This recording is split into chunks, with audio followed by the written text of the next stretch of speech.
Three of us are from Digital Radio Association Germany, which is a group of public and private broadcasters, network regulators, and equipment manufacturers. And we want to make sure that DAB+ is a success in Germany because we think DAB+ enriches our lives. It's clear digital sound, it's more choice, and of course, we just heard that, it is also more energy efficient. And we heard that DAB+ is able to transmit data. And now in Germany, broadcasters and the industry, regulators and network operators, so everyone basically, even the politicians, want to take data via DAB+ to the next level. We ask ourselves, why not combine the strength of broadcast with the latest data when it's important to reach out to people in emergency? We want to be able to save lives via DAB+. We want to alarm people in the right time, in the right moment, and tell them exactly what to do in a very concise manner. And we also believe that this system should be working automatically, alarming listeners and telling what they should do next. Of course, with regional Germany and all the states, to start such a system, it takes many people to talk to each other. You need a basic idea and partners who want to make it happen. You need strength and initiative, and you need patience, because many different topics and themes are intertwined. Let me introduce our interviewees. This is Olaf Korte. He's head of Broadcast Application Group at Fraunhofer IIS in Erlangen. With Fraunhofer IIS, we go right to the source. After all, Fraunhofer played a significant role in the development of DAB+. And this is Veit Olischläger. He's head of technology, media economy, and public relations at BLM. This is the Bavarian Regulatory Authority for Commercial Broadcasting in Munich. Mr. Korte, you're one of the representatives of the industry side of the whole system. This new alarming system, can you tell us how this works basically with the receivers? Yeah, we are working on that since more than 8 years now in cooperation with emergency warning authorities in Germany. And to get the results of these work into receivers, we came to the conclusion that the already mentioned alarming feature, or also you could call it wake-up feature, is essential for receivers. Why is it especially in Germany so essential? You may be shocked, since more than 30 years we don't have a siren system anymore for emergency warning in Germany. In addition, even if you have countries with siren systems, they may have problems with window isolation, so you even don't hear the sirens inside. So wake up is an important feature, wake up the receivers.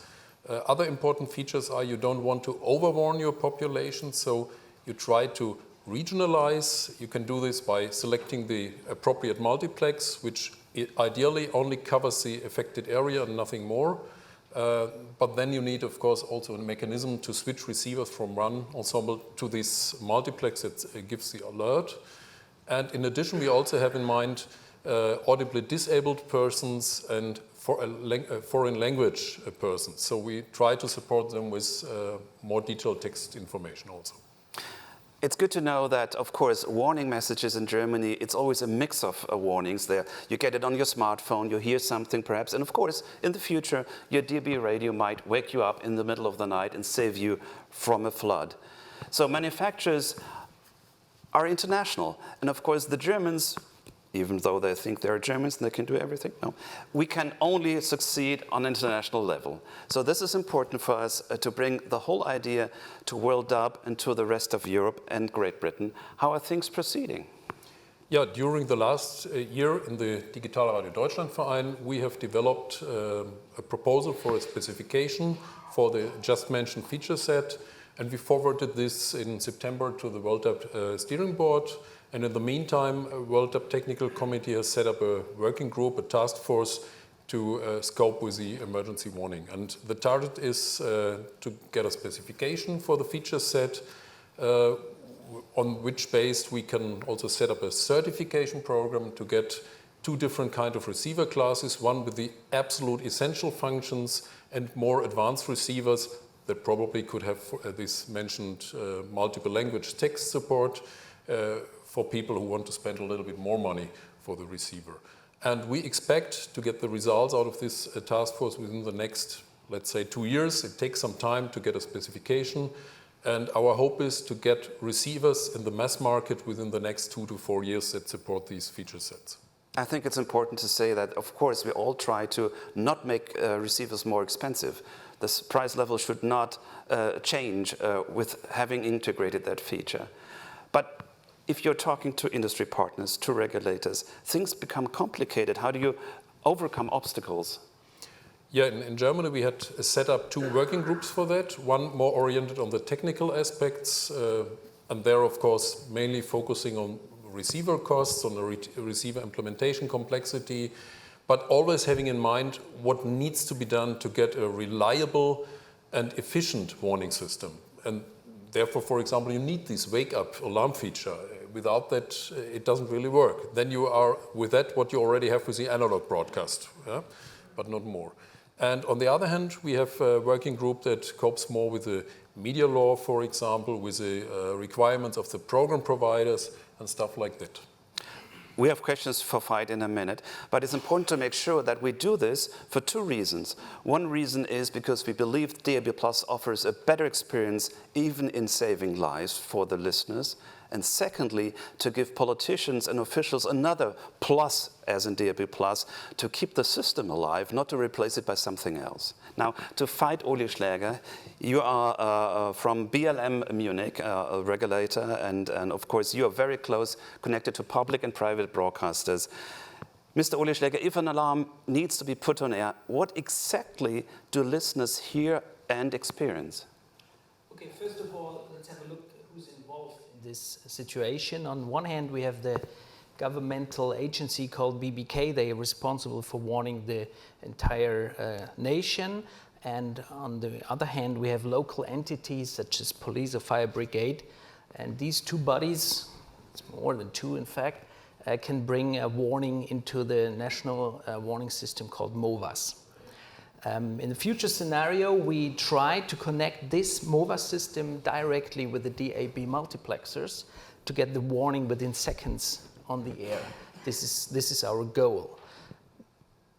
The listener's experience is to get an audio signal and a text message on the display, and the listener can hear and see what happened, what to do, and where to get further information to get rid of the problem. And we all know, of course, the listener has only a very short period of time to really listen to that announcement or read the text, because action is needed. He or she should, do something in the various minute. And we're going to try this in Germany, at least on a test level, on December the 8th. This is a national alarming day, including, of course, smartphones and other devices, but also DAB+. Please tell us more about that. Yeah, the 8th of December will be a very interesting day for testing this system. So as far as now is we know, there are 2 concrete scenarios. On the one hand, in the first multiplex, powered by Deutschlandradio, there will be a test warning. So all over Germany, test-enabled receivers can hear this warning. We'll see how it worked. And on the other hand, in Bavaria, we have a special test network with 2 transmitter sites. And on the 8th of December, we will send a real warning not flagged as test. So all enabled receivers, and the first got in the market the last weeks, will hear this warning. To make sure that nothing bad happens that day, we ask all radio stations to inform the public before this event. Mr. Zorger and my Bavarian colleagues bring up press kits with some editorial stuff so the stations can inform the publicity. I've got 2 last questions, one for Olaf, one for Veit. Olaf, your question is, how long do we have to wait until we get receivers out? Yeah, as already mentioned, we got the first receiver batches already from one company, but of course, to make it a major system, we need receivers from all important receiver manufacturers, and I expect to get these within the first receivers, hopefully within the next 1 or 2 years, also from other manufacturers, and within the next 4 years, we really have to reach the mass market with them. All coming from an international standard that's already being thought of at WorldDAB.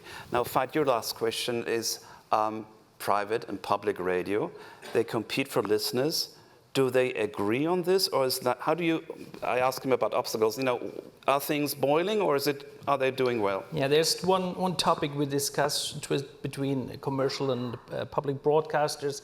Either we send this information automatically, means connected to the multiplexer, or is there manually action needed? This is one big topic we're discussing right now. Even with shared multiplexers, it's not getting easier, but I'm sure we'll find a good solution. Thank you, Veit and Olaf.